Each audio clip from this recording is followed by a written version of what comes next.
नवीन असाल तर लाईक करा, सबस्क्राईब करा आणि आपल्या चॅनलचं बेल आयकॉन नक्की दाबा, म्हणजे व्हिडिओचे अपडेट्स तुम्हाला वेळोवेळी मिळत जातील. आणि यापूर्वीचे सर्व भाग प्लेलिस्ट मध्ये उपलब्ध आहेत. कृपया ते पाहण्यासाठी आपल्या चॅनल नक्की भेट द्या. तर सर्वांना नमस्कार. रॉयल शेतकरी भाग 153 मराठी कथा. राया बुलेट स्टार्ट करून धुरळा उडवत निघून गेला खरा, पण हॉलमध्ये एक शांतता पसरली होती. कुणालने रायाला दिलेला कडक रिप्लाय ऐकून आबासाहेबांच्या छातीत अभिमान भरून आला होता.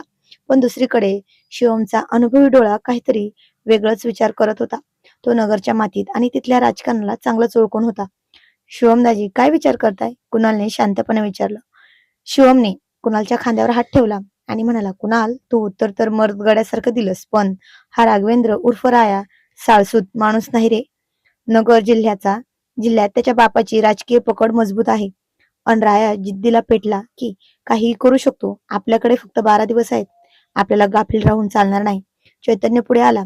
त्याने कपाळावरचा फेटा नीट केला आणि नगरच्या रांगड्या आवाजात म्हणाला, शिवम दादा, तुम्ही काळजी करू नका. राया जर नगरचा वाघ असेल तर आपण पण याच मातीचे शिकारी आहे. आबासाहेब, तुम्ही लग्नाची तयारी सुरू करा. पत्रिका छापायला टाका. बघूया राया काय करतोय ते. तसं पण पोलीस पॉवरचा उपयोग आता कुठे कामी येईल ना. लग्नाला अवघे 9 दिवस उरले होते. शिवम, प्रिया, चैतन्य आणि कुणाल मिळून अहिल्यानगर मधील सर्वात मोठ्या मंगल कार्यालयामध्ये हॉल बुकिंग करण्यासाठी गेले. तिथला मॅनेजर आबासाहेबांना ओळखत होता, पण जसे ते लोक मॅनेजरच्या केबिन मध्ये पोहोचले तसा मॅनेजरचा चेहरा भीतीने पांढरा झाला.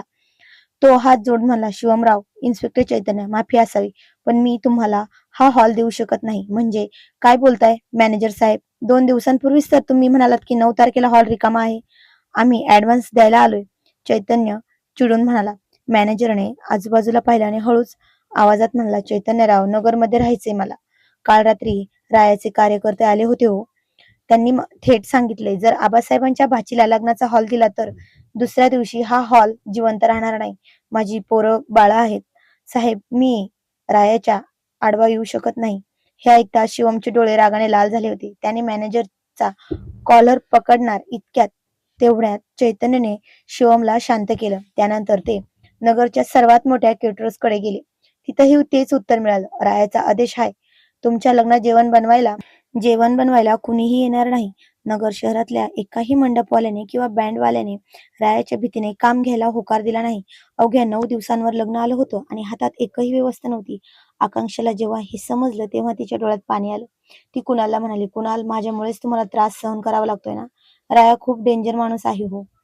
आणि आता कुणालने तिचा हात आपल्या हातात घेतला आणि हसून म्हणाला, आकांक्षा, IT कंपनीत जेव्हा एखादी मोठी सिस्टीम क्रॅश होते ना, तेव्हा आम्ही कोड बदलतो, प्रोजेक्ट बंद करत नाही ग.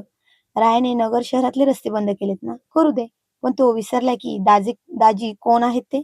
आणि कुणाल, शिवम, अतुल घरी परतले. घरात सगळीकडे चिंतेचं वातावरण होतं. आबासाहेब सुन्न होऊन बसले होते. आबासाहेब, कपाळावरून हात काढा. शिवमचा गर्जनेसारखा आवाज हॉलमध्ये घुमला. सगळ्यांनी शिवमकडे पाहिलं. शिवमच्या चेहऱ्यावर एक वेगळीच रॉयल शेतकरी तोरा होता.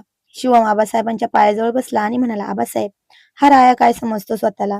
नगर शहरातल्या चार भिंतींचे हॉल त्याने बंद केलेत ना. नगरच्या हॉलमध्ये लग्न करणार नाही. तिचं लग्न अहिल्यानगरच्या आपल्या याच ऐतिहासिक रॉयल वाड्यात होणार. हे ऐकताच आबासाहेबांचे डोळे पण चमकले. चैतन्य म्हणाले, एकच नंबर शिवम दादा, वाड्याच्या विस्तीर्ण मैदानात लग्न लावू. बघू राया वाड्याच्या आत येऊन काय करतोय. शिवम उभा राहिला. त्याने कुणालकडे पाहिलं आणि म्हणाला, कुणाल, वराड पुण्यातून निघणार, पाहुणे नगर मधून येणार, तर लग्न वाड्यावर गाजणार. रायाने नगरमध्ये आपले पंख पसरलेत, पण वाड्याच्या मातीत पाऊल ठेवायची त्याची लायकी नाही. तिथे फक्त शिवमचाच शब्द चालतो. या वाड्यावर दिवस पंख लावून उडाले. दिवस रात्र एक करून वाड्याला एखाद्या राजमहालासारखं सजवण्यात आलं होतं. वाड्याच्या अथांग मैदानावर अवाढव्य मंडप उभारण्यात आला होता. पुण्यातून कुणालचे IT क्षेत्रातले हायफाय मित्र सुटाबुटात आले होते, तर दुसरीकडे नगर आणि अहिल्यानगरचे रांगडी शेतकरी फेटे बांधून होते. आकांक्षा सुंदर गुलाबी शालूत, नाकात कोल्हापुरी नथ, डोक्यांवर मुंढोळ्या बांधून अप्सरेसारखी दिसत होती. कुणाल शेरवाली घालून डोक्यावर जरीचा फेटा बांधून एखाद्या राजासारखा स्टेजवर उभा होता. अक्षदांची वेळ जवळ आली. मामा मामीचे आकाशचे डोळे पाण्याने डबडबले. आईसाहेब आबासाहेब त्यांना समजावत होते, तर प्रियाचे मम्मी पप्पा म्हणजे विजेंद्र आणि श्रेया त्यांना म्हणाले, मुलीची काळजी करू नका म्हणत होते. जशी आमची प्रिया तशीच आम्हाला आकांक्षा आहे. हे बोलणं ऐकून ते जरा सुखावले होते. लग्न खूप घाईघाईत उरकलं होतं. अस्मीला खूप मज्जा करताच आली नाही. चैतन्य तिला जागेवरून उठू देतच नव्हता. तिची खूप काळजी घेत होता. मंगलाष्टके सुरू होणार तेवढ्यात वाड्याच्या मुख्य कमानीतून 3 काळ्या स्कॉर्पिओ गाड्या वेगाने आत आल्या. गाड्यातून राया आणि त्याचे 10-12 धिप्पाड कार्यकर्ते उतरले. रायाच्या गळ्यात सोन्याच्या साखळ्या चमकत होत्या आणि त्याच्या चेहऱ्यावर एक कुस्मित हास्य होतं. लग्नातल्या पाहुण्यांमध्ये कुजबूज सुरू झाली. आबासाहेब आणि चैतन्यचे दल शिवम, अतुल, सचिन सावध झाले. राया थेट स्टेजच्या दिशेने चालू लागला होता. त्याचे कार्यकर्ते पाहुण्यांना ढकलत पुढे येऊ लागले होते. शिवम स्टेजवरून खाली उतरला. त्याच्या सोबतीला मित्र होते आणि इन्स्पेक्टर चैतन्य उभा होत राहिला. राया शिवम समोर येऊन थांबला. मिशीवर ताव मारत म्हणाला, काय शिवमराव, नगर सोडून वाड्यावर पळताय होय? वाटलं होतं रायाला हुलकावणी द्याल, पण राया ज्या गोष्टीवर हात ठेवतो ना ती मिळवूनच राहतो. हे लगीन मी होऊ देणार नाही. लग्नाच्या मंडपात तणाव शिगेला पोहोचला होता. कुणाल स्टेजवरून खाली उतरणार तो शिवमने त्याला हाताने थांबवले. शिवम रायाच्या अगदी जवळ गेला आणि त्याच्या आव्हानात्मक चेहरा पाहून शिवमने एक कडक हसून नगरच्या स्टाईलमध्ये रायाला थेट भिडला आणि म्हणाला, अरे राया, तू नगरचा भाई असशील तुझ्या गल्लीत, पण हा वाडा आहे. इथं वाघाची कातडी पांघरून आलेल्या कोल्ह्याची शिकार कशी करायची हे आमच्या रक्तात चांगलंच ठाऊक आहे. असं म्हणून पाटीलकी गाजलेली मोठी बंदूक त्याच्या छातीवर लावली. तू नगरमध्ये आमचा हॉल बंद केलास ना? बघ, निसर्गाच्या कुशीतल्या या खुल्या वाड्याच्या दरबारात माझ्या बहिणीचं लग्न लावून दाखवले. तुझ्या तुझ्या गाड्या, गडी आणि तुझी ही माणसं माझ्या एका शिट्टीवर याच मैदानात मातीत गाडली जातील. हे लक्षात ठेव. शिवमचा हा रौद्र आणि रॉयल अवतार पाहून रायाच्या कार्यकर्त्यांचे पाय मागे सरकले. गावातल्या लोकांचा गरडा पाहून रायाला समजून चुकलं होतं की आपण चुकीच्या गुहेत हात टाकलाय. तेवढ्यात कुणाल स्टेजवरून पुढे आला.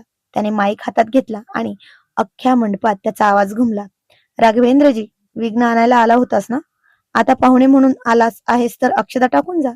आणि हा पुण्याचा जावई वाड्यावर नगरच्या वाघिणीला कशी मानाने घेऊन जातोय हे स्वतःच्या डोळ्यांनी बघ. मंडपात टाळ्यांचा आणि शिट्ट्यांचा कडकडाट झाला. बँडवाल्याने जोरात नगरी हलगी वाजवायला सुरुवात केली. रायाचा चेहरा आता काळाभोर पडला होता. अपमान सहन न होऊन तो आपल्या गाड्या घेऊन तिथून पळू लागला. पुढच्या क्षणी गुरुजींनी मंगल अष्टके सुरू केली. शुभमंगल सावधान आणि आकांक्षा कुणालच्या गळ्यात वरमाला पडल्या. वाड्याच्या ओसरीत आबासाहेबांनी सुटकेचा निश्वास टाकला. प्रियाने आकांक्षाला मिठी मारली आणि चैतन्यने कुणालला उचलून खांद्यावर घेतलं. लग्न तर धूमधडाक्यात पार पडलं. पुण्याचा सुसंस्कृत कुणाल आता अधिकृतपणे वाड्याचा धाकटा जावई झाला होता. पण लग्न संपून जेव्हा आकांक्षा आणि कुणाल पुण्याच्या दिशेने निघाले तेव्हा सगळ्यांनाच रडू आलं होतं. पण मामाचं लग्न शिवांशी प्रियांशने हजेरी लावली होती. तर तुम्ही लावली होती का तुमच्या मामाच्या लग्नात हजेरी? तर अहिल्यानगरच्या त्या ऐतिहासिक रॉयल वाड्यावर रायाचा पार धुवा उडवून सगळ्यांच्या साक्षीने कुणाल आणि आकांक्षाचा विवाह सोहळा धूमधडाक्यात पार पडला होता. नगरच्या मातीत शिवबाचा तो रॉयल तोरा पाहून राया तर पार आटपाट निघून गेला होता. पण लग्नाचा तो थाट आणि आनंद लोकांच्या मनात घर करून राहिला. लग्न आटपून आबासाहेब, शिवम आणि प्रियाने मामा मामीने मोठ्या मायाने आकांक्षाची पाठवणी केली. कुणाल आकांक्षाला घेऊन आपल्या पुण्यातील घरी आला. पुण्यातील कुणालच्या घराची कमान फुलांनी सजवली होती. दारात सुवेसिनी महिला आरत्याचे ताट घेऊन उभे होत्या. कुणालचे मम्मी पप्पा आपल्या सुसंस्कृत सुनेचे स्वागत करण्यासाठी आतुर झाले होते. आकांक्षाने गळ्यात घातलेलं ते सुंदर मंगळसूत्र, सुंदर शालू, नाकातील कोल्हापुरी नथ आणि कपाळावरच्या मुंडवळ्या, केसात माळलेले ते भरगच्च मोगऱ्याचे गजरे अजून तशाच होत्या. तिच्या पायातील पैंजणांचा छुमछुम आवाज अख्ख्या घराचं नवं चैतन्य घेऊन आला होता. चल आकांक्षा, उंबरठ्यावरचं माप डाव्या पायाने नाही उजव्या पायाने ओलांडायचं बरं का? कुणालच्या मम्मीने हसून सुचवलं. आकांक्षाने अगदी गोड हसून तांदळाचं माप ओलांडलं आणि पायाचे लाल ठसे उमटवत ती घरात आली. कुणाल तिच्या शेजारी उभा राहून तिच्याकडे पाहत होता. दोघांची नजरानजर झाली आणि आकांक्षाने लाजून आपली नजर खाली घेतली. गृहप्रवेश अगदी आनंदाने पार पडला. दुसऱ्या दिवशी सकाळी घरात हळद उतरवण्याचा छोटासा घरगुती कार्यक्रम होता. अंगणात एक सतरंजी टाकून कुणाल आकांक्षा समोरासमोर बसले होते. कुणालने कुर्ता घातला तर आकांक्षा साध्या पण देखण्या साडीत होती. 2 दिवसापूर्वीच लावलेली ती पिवळी धमक हळद अजूनही दोघांच्या गालावर चमकत होती. कुणालने हळूच गुलाब पाण्यात हात बुडवला आणि आकांक्षाच्या गालावर सुकलेली हळद काढू लागला. आणि ती म्हणाली, काय हो हे? हळद काढताय की हळद अजून लावताय? आकांक्षाने मिश्किलपणे विचारलं. लग्नाचा दुसरा दिवस आहे आकांक्षा. थोडा रोमॅन्टिक अधिकार तर माझाही बनतो ना? कुणालने तिचा हात हातात घेत हळूच कुजबुज केली. आणि आकांक्षा लाजून हात सोडवून घेत म्हणली, अहो मम्मी बघताय, हात सोडा. दुपारची वेळ झाली. घरात पुरणपोळीच्या जेवणाचा बेत होता. सगळे जण जेवायला बसणार तेवढ्यात हॉलमध्ये ठेवलेल्या कुणालच्या मोबाईलवर एक नोटिफिकेशन टिंग टिंग करत वाजले. त्याच्या ऑफिसच्या अधिकृत मेल आयडी वर एक ईमेल आला होता. ईमेलचं हेडिंग वाचताना कुणालचे हात जागच्या जागीच थांबले. त्याचे डोळे विस्फाटले आणि चेहऱ्याचा रंगच बदलला. सब्जेक्ट होता, select for global leadership and private are course Mumbai HQ. कुणालने लग्नाच्या 3 महिन्याआधी जगभरातून अत्यंत मानाच्या समजल्या जाणाऱ्या एका आंतरराष्ट्रीय IT कोर्ससाठी फॉर्म भरला होता. अख्ख्या भारतातून फक्त 20 लोकांची निवड होणार होती आणि त्यात कुणालचं नाव पहिल्या 5 होतं. हे त्याच्या करिअर मधलं सर्वात मोठं स्वप्न होतं, ज्याच्या बळावर तो थेट आंतरराष्ट्रीय स्तरावर आपली ओळख निर्माण करू शकत होता. पण आनंद साजरा करण्यापूर्वीच कुणालने ईमेलवर पुढची ओळी वाचल्या आणि त्याच्या काळजाचा ठोका चुकला. ईमेल मध्ये लिहिलेलं होतं, हा 2 महिन्यांचा कोर्स पूर्णपणे ऑन साइट असून तुम्हाला उद्या 9 वाजता मुंबईच्या मेन हेडक्वार्टर मध्ये हजर राहावं लागेल. हजेरी न लागल्यास तुमची निवड रद्द केली जाईल आणि संधी दुसऱ्या उमेदवाराला दिली जाईल. कुणाल सुन्न झाला. लग्नाचा दुसरा दिवस. हातावरची मेहंदी अजून उतरली नाही. घरात लक्ष्मी आली आहे आणि उद्याच 2 महिन्यांसाठी मुंबईला जायचं, तेही आकांक्षाला सोडून. कुणालचा चेहरा पडलेला पाहून आकांक्षा लागलीच त्याच्या जवळ आली आणि म्हणाली, काय झालं? तुम्ही एवढे चिंतित का दिसताय? आकांक्षाने काळजीने विचारलं. कुणालने जड आवाजात तो ईमेल आकांक्षा आणि मम्मी पप्पा समोर ठेवला. मम्मी पप्पा, माझं सिलेक्शन झालंय, पण मला उद्याच 2 महिन्यांसाठी मुंबईला जावं लागणार आहे आणि मला जायचं नाही. मी हा कोर्स कॅन्सल करतोय. आकांक्षाला या दिवसात सोडून जाणं मला पटत नाहीये मम्मी पप्पा.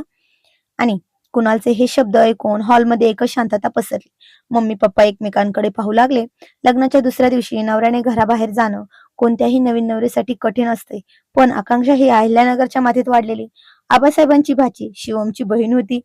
तिच्या रक्तात पण एक वेगळा समजूतदारपणा आणि करारीपणा होता. आकांक्षा पुढे आली. तिने कुणालचा हात आपल्या दोन्ही हातात घेतला आणि तिच्या डोळ्यात कुणाल बद्दलचं अपार आदर साफ दिसत होता आणि म्हणाले, अहो, IT कंपनीत जेव्हा एखादी सिस्टीम क्रॅश होते ना, तेव्हा तुम्ही कोड बदलता ना, प्रोजेक्ट तर बदलत नाही ना. मग मग आज आपल्या आयुष्याची सिस्टीम पण हीच आहे की. तुमची पत्नी तुमच्या मागे खंबीरपणे उभी आहे. लग्न झालं म्हणून स्वप्नांना कुलूप लावायचं नसते. तुम्ही या संधीसाठी किती रात्र रात्र जागून मेहनत घेतली होती हे मला माहिती. 2 महिने काय, मी इथे मम्मी पप्पाची काळजी घेत तुमची वाट बघेल, पण तुम्ही मुंबईला जाताय आणि तेही तुमचं स्वप्न जिंकण्यासाठी. आकांक्षाचे हे शब्द ऐकून कुणालच्या मम्मी पप्पाच्या डोळ्यात तर आनंद अश्रू आले. कुणालने आश्चर्याने आणि अभिमानाने आपल्या आकांक्षाकडे पाहिलं. आता त्यांचा संकोच दूर झाला होता आणि तेवढ्यात शिवमने वाड्यावरून फोन केला. संध्याकाळी ही बातमी जेव्हा अहिल्यानगरमध्ये आबासाहेब आणि शिवमला कळाली तेव्हा आबासाहेबांना सुरुवातीला थोडे विचारात पडले. अरे रे, लगीन होऊन 2च दिवस झालेत नाहीत का आणि जावई बापूंना घराबाहेर जावं लागतंय. पण तिथेच बसलेल्या शिवमच्या चेहऱ्यावर एक वेगळाच रॉयल तोरा आला. त्याने आबासाहेबांच्या हातातून फोन स्वतःकडे घेतला आणि थेट कुणालला फोन लावला. काय मग कुणालराव, काय मग, काय चाललंय? शिवमचा तोच रांगडा आणि हसरा आवाज फोनवरून घुमला. तो म्हणाला, शिवम दाजी, ते मुंबईचं असं असं झालंय. आकांक्षाने तर परवानगी दिली, पण मला थोडं वाईट वाटतंय. कुणाल म्हणाला, अरे कुणाल, काय विचार करतोय? शेतातलं पीक जसं योग्य वेळेत काढायचं असतं ना, तशीच आयुष्यातील संधी पण योग्य वेळेतच पकडायची असते. तुम्ही पुण्याचे IT वाले असाल, पण आता आमचे जावई आहात. अहिल्यानगरच्या वागणीशी लग्न केले तुम्ही. आणि तसंही आकांक्षाची काळजी तुम्ही अजिबात करू नका. तिथे पुण्यात आमची बहीण आणि तुमचे मम्मी पप्पा सुखात राहतील. प्रिया पण आहे आणि मीही येत जात राहील. तू हुशार आहेस. उद्याच्या उद्या मुंबई गाठ आणि तिथं पण आपल्या नावाचा धुरळा उडवून दे. आमचा पाठिंबा तुमच्या पाठीशी खंबीर उभा आहे कायम. शिवमच्याच शब्दांनी कुणालला एक नवी ताकद दिली. दुसऱ्या दिवशी पहाटेच कुणाल जड अंतकरणाने पण डोळ्यात नवी स्वप्न घेऊन मुंबईची गाडी पकडली. आकांक्षाने दारात उभं राहून हसत मुखाने त्याला निरोप दिला. मुंबई स्वप्नांचं शहर होतं ना. कुणाल सकाळी 8:30 वाजता मुंबईच्या नरिमन पॉइंटवर त्या अवाढव्य कॉर्पोरेट हेड क्वार्टरच्या इमारतीत पोहोचला. जगभरातून आलेले हुशार IT प्रोफेशनल तिथल्या त्या भव्य ऑडिटोरियम मध्ये हॉलमध्ये बसले होते. कुणाल तिथे जाऊन एका सीटवर बसला. 9 वाजता स्टेजवर उद्घाटनाचा कार्यक्रम सुरू झाला. अँकरने माईक हातात घेतला आणि म्हणाला, welcome everyone to the global leadership summit. Let's welcome your chief guest and the main trustee sponsor of the international project. Kunal स्टेजकडे पाहत होता, पण जसे मुख्य पाहुणे स्टेजवर आले तसे कुणालच्या पायाखालची जमीनच सरकली. स्टेजवर पांढरा शुभ्र पायजामा घालून गळ्यात सोन्याची साखळी अडकून राजेशाही थाटात जे गृहस्थ चालत येत होते ते दुसरे तिसरे कोणी नसून अहिल्यानगरचे वजनदार नेते आणि राघवचे वडील रावसाहेब साळसूद होते. आणि त्याहून मोठा धक्का कुणालला तेव्हा बसला जेव्हा रावसाहेबांच्या अगदी मागे मिशीवर ताव मारत डोळ्यांवर काळा चष्मा लावून एक माणूस स्टेजवर येऊन उभा राहिला. तो होता खुद्द राघवेंद्र उर्फ राया. रायाने स्टेजवरून संपूर्ण हॉलवर नजर फिरवली आणि त्याची नजर थेट कुणालवर जाऊन स्थिरावली. कुणालला तिथे पाहून रायाच्या चेहऱ्यावर एक अत्यंत कुस्मित क्रूर हास्य उमटलं. त्याने आपल्या चष्म्यातून कुणालकडे पाहत हातानेच मान कापण्याचा इशारा केला. खरी गोमाता कुणालच्या लक्षात आली होती. कुणालचं आता इंटरनॅशनल कोर्स मध्ये सिलेक्शन होणं हा कोणताही योगायोग नव्हता. रायाने आपल्या पैशांचा, आपल्या वडिलांच्या राजकीय वजनाचा आणि पैशांचा वापर करून कुणालला पुण्यातून आणि अहिल्यानगरच्या शिवमच्या कचाट्यातून बाहेर काढण्यासाठी आणि आपल्या समोरच्या होम ग्राउंडवर म्हणजेच मुंबईत आणून अडकवलं होतं. आता कुणाल पुण्यात नव्हता. त्याच्या पाठीशी अहिल्यानगरचा शिवम किंवा त्याचे मावळे नव्हते. मुंबईच्या चक्रुगृहात कुणाल अगदी एकटा पडला होता आणि या चक्रुगृहाचा राजा होता राया. पण शिवमचं लक्ष होतं बरं का सगळीकडे. ऑडिटोरियम हॉलमधील तो थरार पाहून कुणालच्या कपाळावर घामाचे थेंब जमा झाले होते. रायाने ते कुस्मित हसू आणि हाताने केलेला तो मान कापल्याचा इशारा कुणालला समजून चुकला होता की पुढचे 2 महिने सोपे नसणार आहेत. उद्घाटन सोहळा संपताच सर्व उमेदवारांना आपापले प्रोजेक्ट केबिन मध्ये जाण्यास सांगण्यात आले. कुणाल त्याच्या डेस्कवर जाऊन लॅपटॉप सुरू करणार तितक्यात त्याच्या खांद्यावर एक जड हात पडला. कुणालने मागे वळून पाहिलं तर समोर राया उभा होता. त्याच्या मागे 2 बाउन्सर होते आणि काय कुणालराव, कसं काय वाटतंय मुंबईत? रायाने टेबलावर हात टेकवत विचारलं. त्याच्या आवाजात तोच जुना जळफळाट होता. राघवेंद्रजी, हे कॉर्पोरेट ऑफिस आहे. इथे राजकारण आणि गुंडागर्दी चालत नाही. कुणालने अत्यंत शांतपणे पण ठाम आवाजात उत्तर दिलं होतं. तर काय होईल पुढे हे जाणून घेणं खूप इंटरेस्टिंग ठरणार आहे. तर जाणून घेऊया पुढील कहाणी पुढील भागामध्ये. तोपर्यंत धन्यवाद आणि थँक्यू फॉर वॉचिंग. कमेंटमध्ये आजचा भाग कसा वाटला ते नक्की सांगायचं आहे.